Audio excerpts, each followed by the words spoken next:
Buen día. Esta es la clase 5 del curso sobre técnicas de estudio. ¿Qué no deseamos cuando estudiamos?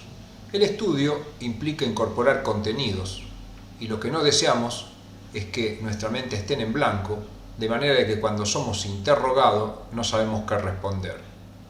Sí deseamos que cuando incorporamos contenidos a través de las horas de estudio, esos contenidos los sintamos que están en nuestra mente y cuando somos interrogados sobre ellos podamos disertar sin ninguna dificultad. ¿Qué hemos visto que puede ayudarnos a lograrlo? Bueno, varias cosas. Recordémosla brevemente. La matriz FODA, nuestras fortalezas y oportunidades, debilidades y amenazas. Conocerlas de antemano permite debilitar aquellas cosas que nos entorpecen y fortalecer aquellas cosas que nos favorecen el desarrollo. La organización de los contenidos es otro punto clave del estudio. La planificación del estudio, de manera de que lleguemos al día de la acreditación con los conocimientos adecuados. La identificación de palabras claves en un texto, definiciones de cada concepto, la construcción de redes conceptuales, identificar respuestas contextualizadas y no contextualizadas, e identificar jerarquía de ciertos conceptos. Hoy vamos a ver definiciones y preguntas anticipadas. Cuando damos una respuesta, tenemos alta probabilidad de anticipar cuál será la siguiente pregunta y esto abre nuestro camino en un examen.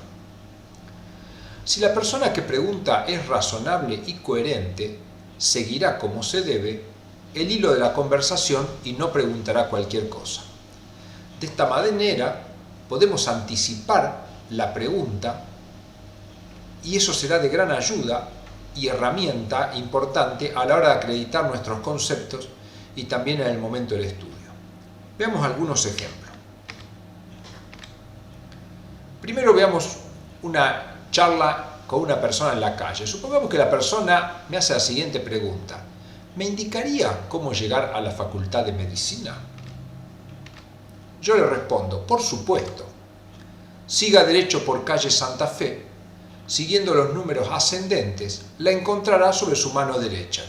Es un edificio grande. ¿Puede anticipar otra u otras preguntas o comentarios? Por supuesto. ¿Cuáles anticipa usted? Yo le indiqué que siga derecho por calle Santa Fe por los números ascendentes y lo va a encontrar a mano derecha. ¿Cuál pregunta puede anticipar usted que no hará la persona? Gracias, muy amable, puede ser una, ¿no es cierto? ¿Qué otra se le ocurre? A ver si fue esta. ¿A cuántas cuadras queda desde aquí? Piense otra. ¿Podré llegar caminando? ¿Hay algún colectivo que me lleve hasta allí? Y seguramente muchas más. Esto es un ejercicio que uno debe hacer ante una respuesta, ya tratar de pensar cuáles son las preguntas que se podrían venir. Por supuesto me sorprenderá si la persona me dice, deme el celular y no grite si no lo mato. Muy clara su explicación, pero no me sirve de nada, y otras. Pero es poco probable que uno reciba este tipo de respuestas. Así, en un examen o en una conversación, debo tratar de ir anticipando, por dos razones. Ya estaré preparado para responder y podré dar respuestas para recibir ciertas preguntas en particular. Volvamos al ejemplo de la calle. La persona. ¿Me indicaría cómo llegar a la Facultad de Medicina?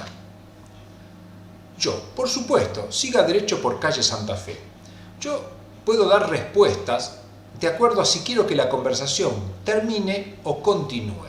Si yo doy una respuesta de este tipo, siga derecho por calle Santa Fe, ya estoy anticipando qué cosas me puede preguntar la persona, porque no he sido, si bien he sido certero con la respuesta, no he sido totalmente preciso. Con esta respuesta, ¿qué cree que me preguntará la persona? Yo le respondí, siga derecho por calle Santa Fe. Seguramente coincidimos. Una de las preguntas probablemente es decir, ¿para arriba o para abajo de calle Santa Fe? ¿La voy a encontrar sobre la mano derecha o sobre la mano izquierda? Supongamos que yo le di otra respuesta. Mire, es complicado de llegar, pero yo voy para allá caminando. ¿Qué pregunta cree que me va a hacer la persona? Con esta respuesta, ¿qué cree que me preguntará?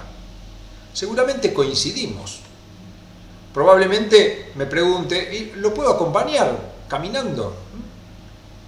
¿Queda relativamente cerca para llegar caminando? ¿En cuánto tiempo? Son todas preguntas que yo ya anticipo que me puede hacer la persona.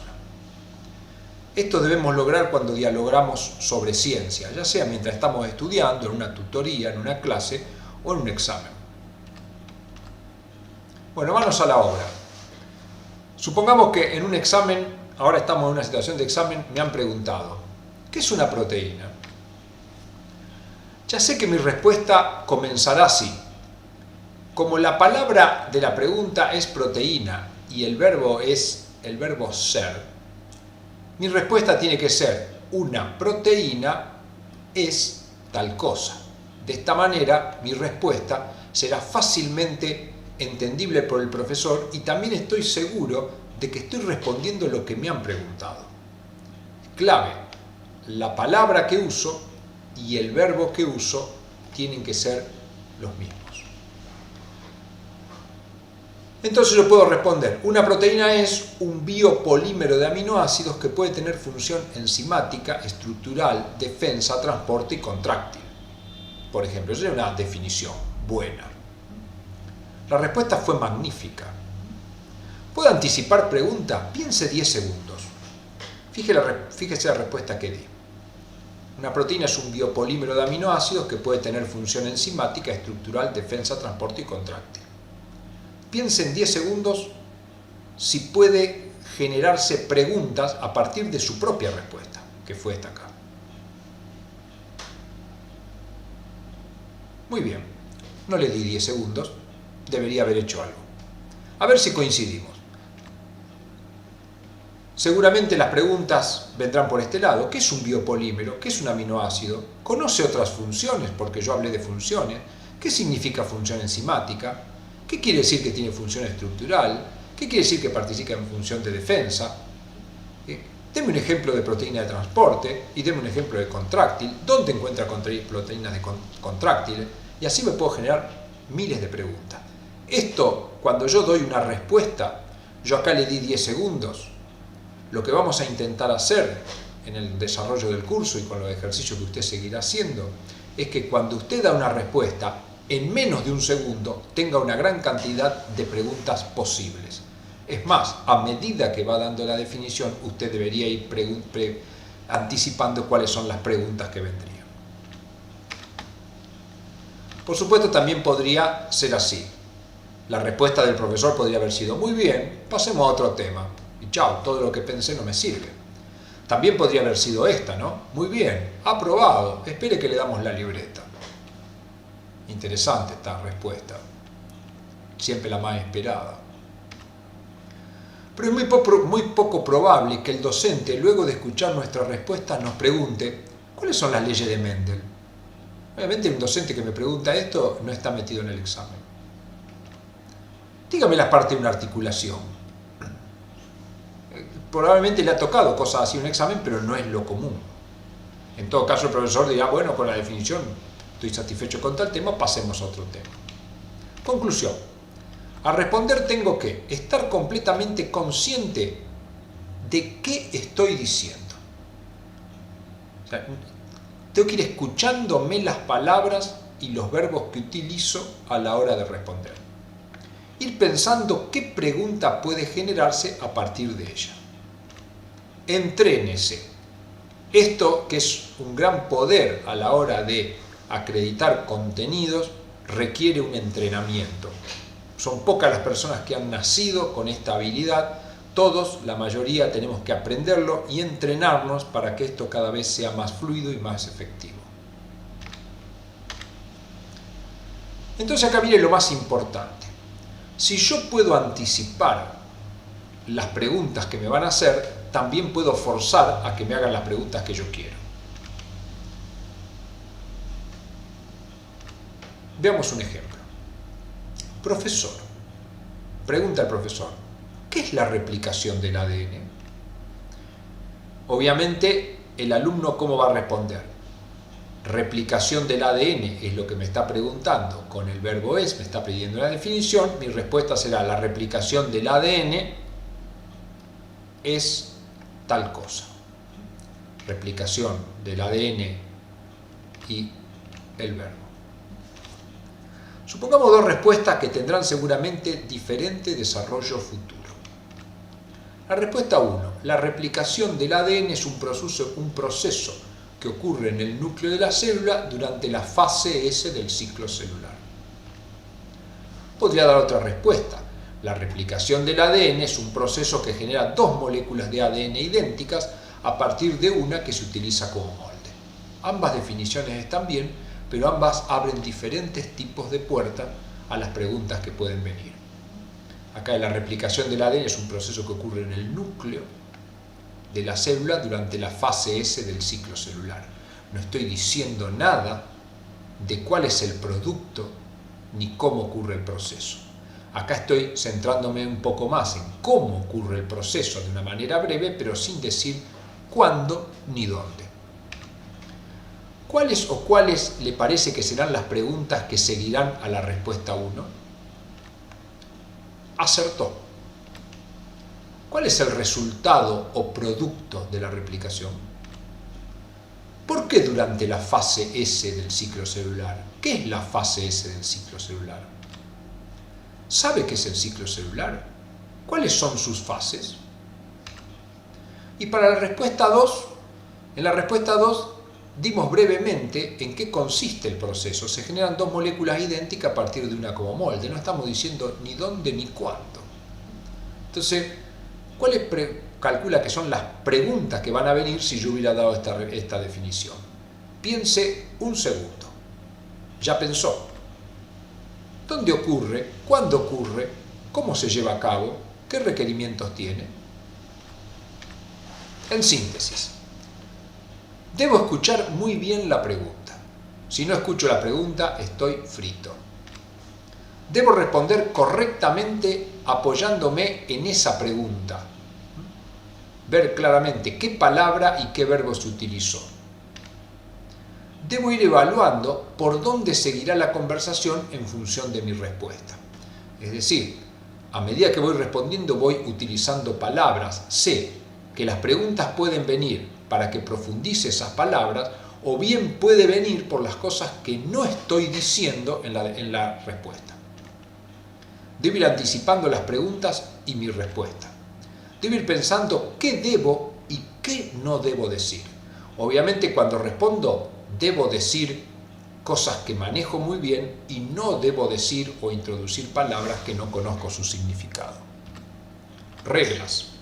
Escucha atentamente la pregunta. Palabra clave y verbo son las dos elementos más importantes. Si no comprendió, pida que le repita la pregunta. No se apure a responder. Utilice algunas palabras o frases que le sirvan para ganar tiempo y relajarse. Mientras tanto, evalúe por dónde irá su respuesta. Todas estas cosas que parecen muy difíciles con el entrenamiento se hacen cada vez más rápido e inconscientes, pero con mucha seguridad. No utilice nunca palabras cuyo significado no conoce. Hable despacio, piense a medida que va hablando y trate de controlar la velocidad, a su vez de ir controlando las palabras que usa, la definición y todo el resto. Mire al profesor, siempre dará signos sobre su respuesta. Los gestos de la cara del profesor suelen indicar si voy por buen camino o no, salvo aquellos que tienen una capacidad de actuación muy buena. Veamos un ejemplo de aplicación de esta regla. Escucha atentamente la pregunta, palabra clave y verbo. Profesor, pregunta, ¿cuáles son las propiedades de las enzimas? Analicemos esto.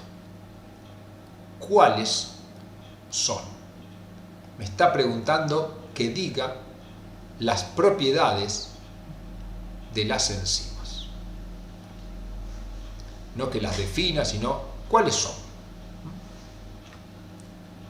Si no comprendió, pida que le repita la pregunta. Obviamente esta pregunta es extremadamente sencilla. Normalmente usted va a pedir que le pregunte, que le responda, le repitan la pregunta cuando esta ha sido compleja. Una pregunta de este tipo que tiene 6 o 7 palabras, es poco probable que no lo entienda. Encima, las palabras que utiliza son extremadamente sencillas. No se apura a responder. Utilice algunas palabras o frases que le sirvan para ganar tiempo y relajarse. Por ejemplo, bien, una vez que apareció la pregunta, ¿cuáles son las propiedades de las enzimas? Respire profundo, haga algún gesto, cruce los brazos, ponga los brazos sobre la mesa, tome la lapicera y diga, bien, usted me preguntó las propiedades de las enzimas, ¿correcto? Seguramente el profesor le dirá que sí. Mientras tanto acá, usted ya, por otro lado, su cerebro ha estado trabajando a ver qué es lo que tiene que responder, buscando las propiedades de las enzimas. Este tipo de frases prearmadas que uno lleva muchas veces, no siempre la misma hay que utilizar, pero suelen ser útiles para romper un poco el hielo y relajarse a la hora de empezar a hablar. Entonces empiezo. Las propiedades de las enzimas son catalizadoras, no se consumen durante el proceso, pueden requerir una o más coenzimas, su estructura es de origen proteico y son específicas. Por ejemplo, cuando doy una definición o doy una respuesta, es importante marcarle a la persona con la que estoy charlando cuándo terminé. Esto normalmente lo hago con el tono de la voz. Por ejemplo, las propiedades de las enzimas son catalizadoras, no se consumen durante el proceso, pueden requerir una o más coenzimas, su estructura es de origen proteico y son específicas. Como que termino con un énfasis especial, de manera que diga, bueno, ahí terminó. Y hago un silencio para ver si la persona me pregunta alguna otra cosa y si el silencio se hace muy largo tendré que continuar. Por supuesto, todas las palabras que utilicé acá las debo conocer. Si yo acá usé una palabra cuya definición no conozco, me estoy arriesgando al fracaso. Anticipe cuáles serán las próximas preguntas. Así, ahora podremos llevar el examen por el rumbo que deseamos. Veamos un ejemplo. Profesor, pregunta, ¿qué es una inmunoglobulina? Yo respondo, es una proteína con función de defensa de la que existen diferentes tipos. ¿Cuál cree que será la próxima pregunta? Fíjese que yo la definí, es una proteína con función de defensa de la que existen diferentes tipos. Le estoy haciendo notar a la persona que me preguntó que hay diferentes tipos, pero no le dije los tipos. Entonces, muy probable, y usted acertó, que la pregunta que el profesor me haga diga, ajá, ¿cuáles son los tipos de inmunoglobulina?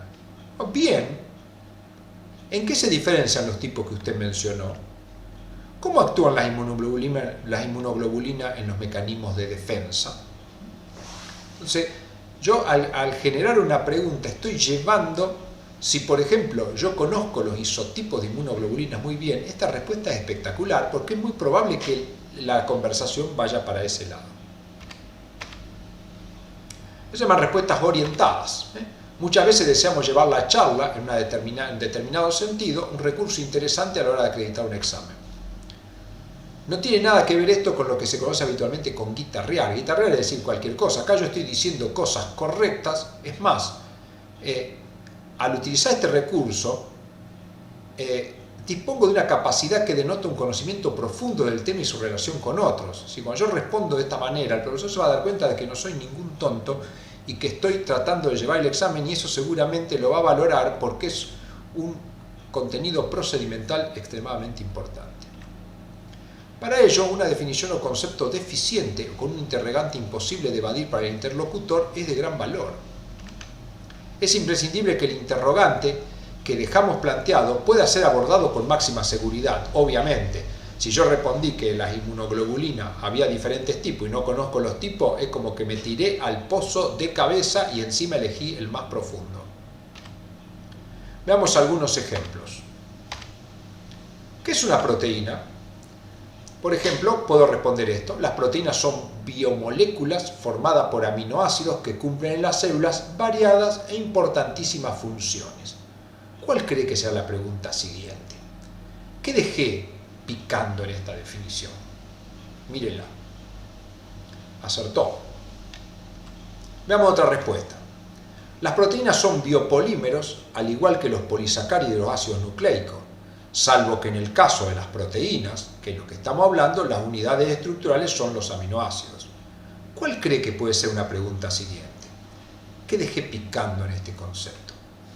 Las proteínas son biopolímeros, al igual que los polisacáridos y los ácidos nucleicos. Obviamente no me va a preguntar si un polisacárido y un ácido nucleico es un biopolímero, porque acá lo dije. Pero digo, salvo que en el caso de las proteínas, las unidades estructurales son los aminoácidos. Estoy dejando entender que en los ácidos nucleicos y los polisacáridos las unidades estructurales no son los aminoácidos. Por lo tanto, ¿cuál cree que será la pregunta siguiente? Acertó. Veamos otra. Las proteínas son macromoléculas formadas por aminoácidos que cumplen diversas funciones y se diferencian entre sí por su estructura primaria, secundaria, terciaria y terciaria fundamentalmente. ¿Cuál cree que sea la pregunta siguiente? También acertó. Ve que le va saliendo más fácil cada vez esto. Bien, pasemos a otro recurso. Definiciones o descripciones acotadas por términos y longitud. Este es un ejercicio, no es una cosa que vamos a aplicar en examen, pero un ejercicio que yo debo hacer con los conceptos para manejarlos cada vez con más facilidad.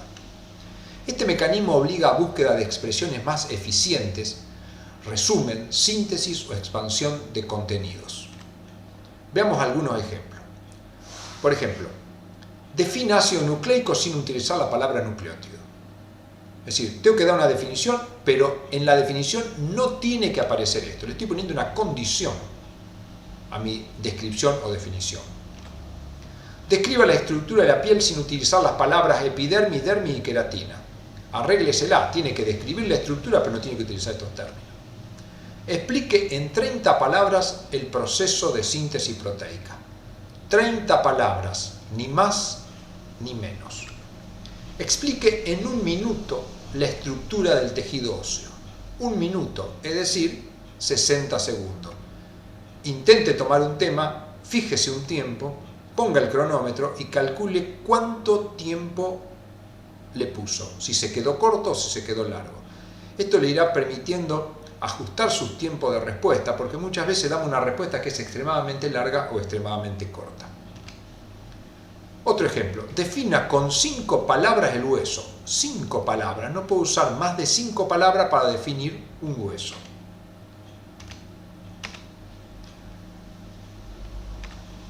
Para este tipo de ejercicio es muy práctico un procesador de texto. Si usted tiene computadora y tiene un procesador de texto, lo puede hacer y esto ayuda mucho, y ahora a continuación vamos a ver con un procesador de texto cómo puedo trabajar. Veamos unos ejemplos.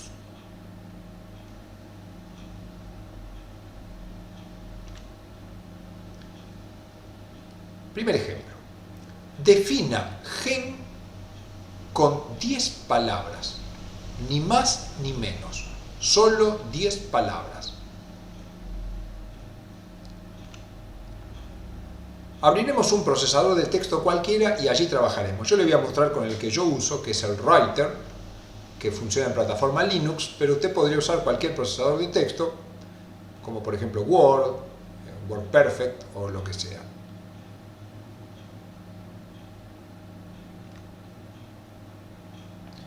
La gran ventaja de utilizar un procesador de texto es que podemos comenzar en un momento y si no nos sale la idea, guardar esa idea para seguir trabajando cuando estemos más iluminados.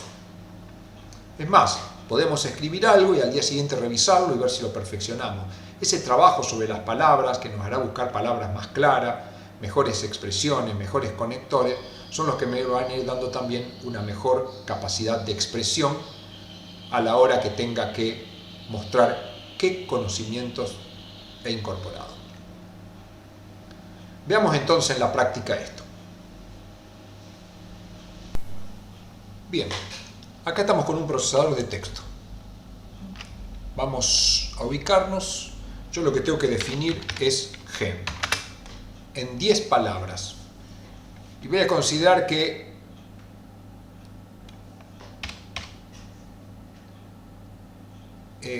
considero palabra a todo lo que esté separado por un espacio. Entonces, por ejemplo, digo, bueno, gen es una porción de la molécula de ADN que contiene información para la síntesis de una proteína. Muy bien.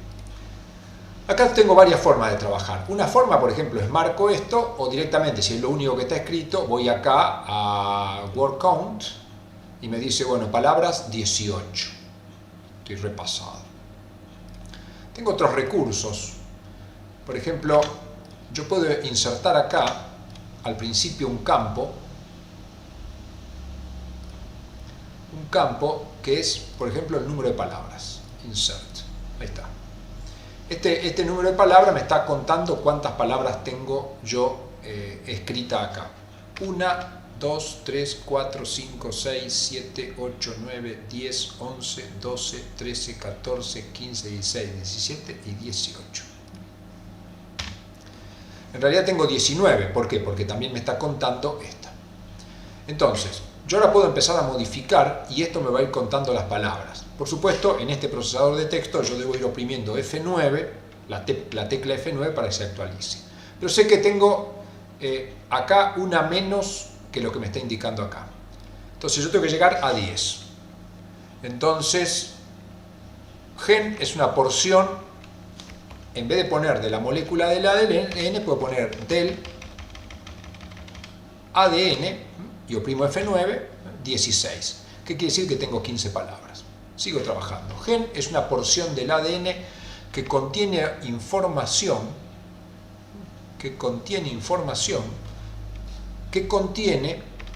lo puedo sacar, son 2 palabras, con información para la síntesis de una proteína.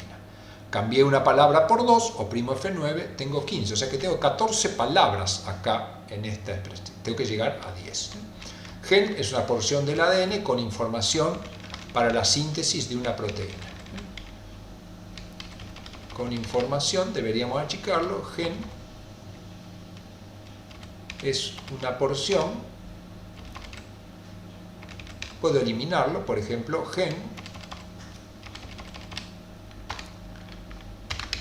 un gen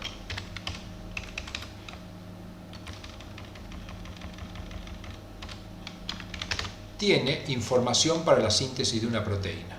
Oprimo F9, 11. Justo tiene 10 palabras. ¿Qué le parece? De esta manera, usted puede ir trabajando, mañana lo mira, dice, un gen tiene información para la síntesis de una proteína. Está bien. Yo podría tratar de escribir otro, digo, bueno, pero acá no estoy diciendo nada del ADN. Obviamente, si yo doy esta definición, ya estoy anticipando que la persona, ampliar un poco, que la persona que escucha esto probablemente me pregunte, muy bien, pero ¿dónde está un gen? ¿Qué tamaño tiene? ¿Son todos iguales? ¿De qué está compuesto? Etcétera, etcétera. O sea, si yo doy esta información, que esta definición que es correcta, ya puedo anticipar. Yo también podría decir, por ejemplo, un gen es una porción de ADN, tengo 8, me falta, es una porción de ADN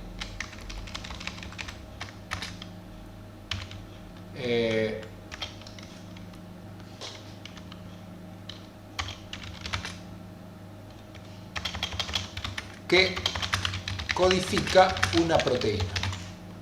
F9, me quedo 12. Me está sobrando una porque tengo 11 palabras. Un gen, lo puedo arreglar así, por ejemplo, gen, 2 puntos, gen es una porción de ADN que codifica una proteína. Me quedó justo.